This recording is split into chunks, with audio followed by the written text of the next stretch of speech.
he was going to roll to his right. That's a tendency that he had always had in all the videos that we saw of him getting taken down. He'd always posture up to his right and then use the cage or just the regular get up. So as soon as I felt his arm slip through, you know, and I just felt the triangle there, and I just went for it. I mean, it was instinct. We didn't plan on submission, and I'm just as surprised as everybody else, but I'm glad I used my strikes to get it there. Talk about the game plan coming in, if you were surprised about it. Yeah, I mean, we just came in to push the pace. I mean, I'm a heavyweight. You know, people see that I've kind of cut down a little bit. I'm down to 250 right now. I was actually as low as 243 during this camp. So I cut a lot of, like, just by exercising, eating right, and juicing the right way, like fruits and vegetables kind of juicing. Make sure you get that clear. Right? So, you know, I've just been trying to stay healthy, and there's a new dedication. Actually, I missed out on being with my kids this New Year's, so I was actually heartbroken because of that. And since then, I decided that I was going to focus on my kids and my career. Hey, same question over here, because just for these cameras, walk us through the arm triangle if you could. Yeah, you know, the arm triangle just kind of came naturally as I was in the mount position. His arm slipped through. I decided to go ahead and go for it. I felt myself close to the cage, so I didn't even turn the clock because I didn't want him to get close to me. I used my shin to keep him at distance and used kind of time in order to choke him out. Do you get to work a lot on jits in your camp? Yeah, we do. We really do, and I shouldn't be as surprised as I am. But I like to beat people up. I like to hurt people personally. I don't like to give them a chance to tap. He looked a little quicker than you. Was he quicker than you thought, or than you thought he would be at the beginning? That during the fight, that isn't something that I had thought that he was quicker. I think if anything, I was waiting for him. I was baiting him, honestly. That's something that we've done the entire camp.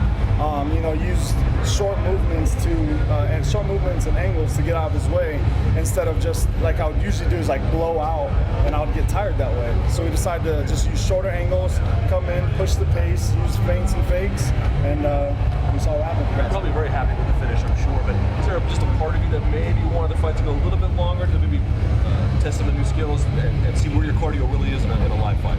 Yeah, definitely. I mean, you know, it's funny because it seems like every time I'm in amazing shape, the fight doesn't last long.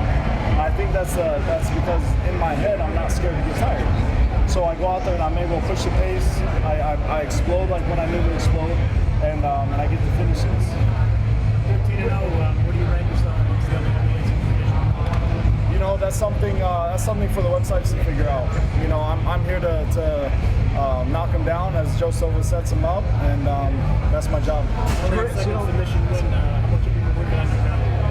You know, we work on it just like everything else. I haven't had to use it lately, at all. And it just kind of came to me, and he opened up. Griggs was the guy that was really on a roll coming in, you know. What was the big Jackson game plan for you guys? He's always got a good one. What was it? What were your concerns with Griggs, and what did you want to implement, you know, going in? You know, something I think that we figured out is that I'm the only one holding myself back in the Rob Browne fight. You know, obviously my physique was a little bit different, so my cardio wasn't there.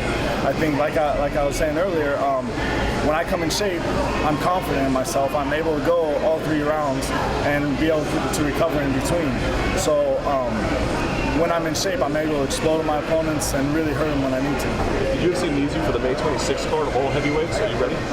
I'm ready. I'm ready. Please give me a spot. Travis, you don't have to call anyone else. You know, you just said you're worried that Joe Silva do that. But ideally, next opponent, I mean, do you want to take a step up in competition over someone like Griggs? Talk about that. Yeah, I mean, there's a great heavyweight fight later on tonight. You know, Brendan Schaub, Ben Rothwell. You know, there's what, 6 other fights on May 26th, or 4 or 5 other fights. You know, honestly, all those guys would be incredible competition for me. And really anybody in the heavyweight, especially guys coming from Strikeforce, they're all game opponents. So in the heavyweight division, we've added so much, but we've added so much in like kind of that middle to higher end of the pack where everybody's competitive. So any fight I'm ready for. Every fight interests me. Cain Velasquez might be looking for somebody. Is that interesting? Oh yeah, definitely. I mean, Talk about matching up with him. yeah, that would be like my first real wrestler coming into fighting in the UFC. But that's definitely something that isn't past something that I can accomplish. Anybody in the UFC, I'm a good look for. I'm a tough fight for anybody. And even that's where I put myself. I don't always go out there and say, oh, I'll whoop him, I'll beat him, he's nothing. Chad had just every chance tonight to knock me out. So everybody is game. Final question I have. We're doing a Mother's Day special on Inside MMA. So I'm asking the fighters about their moms. When you went and told your mom that you were going to become a mixed martial artist, what did she say? Don't get hurt, Travis. Don't get hit, Trav. Actually, her and my aunties, man. My aunties are like, boy, if you get hit, I'm gonna hit you even harder. You know what I mean? So, hey, you gotta watch out for the tiras, huh? Yeah, exactly. Travis, and what are you going to do with the kids after this? You going to go back to the H.E.A.T, go to Disneyland? What are you going to do with the kids? Man, we're going back to June. I'm gonna be in Hawaii, taking the kids on a vacation. Man, they deserve it. I deserve it. This is something that we're. Oh man, it's so nice. Just I get to spend time with my kids. I've been away for 8 weeks. Yeah, so back to the H.E.A.T, back with the family, man. But if that spot comes up in May, you're on it, right? I'm ready. All right. Thanks, brother. All right, guys.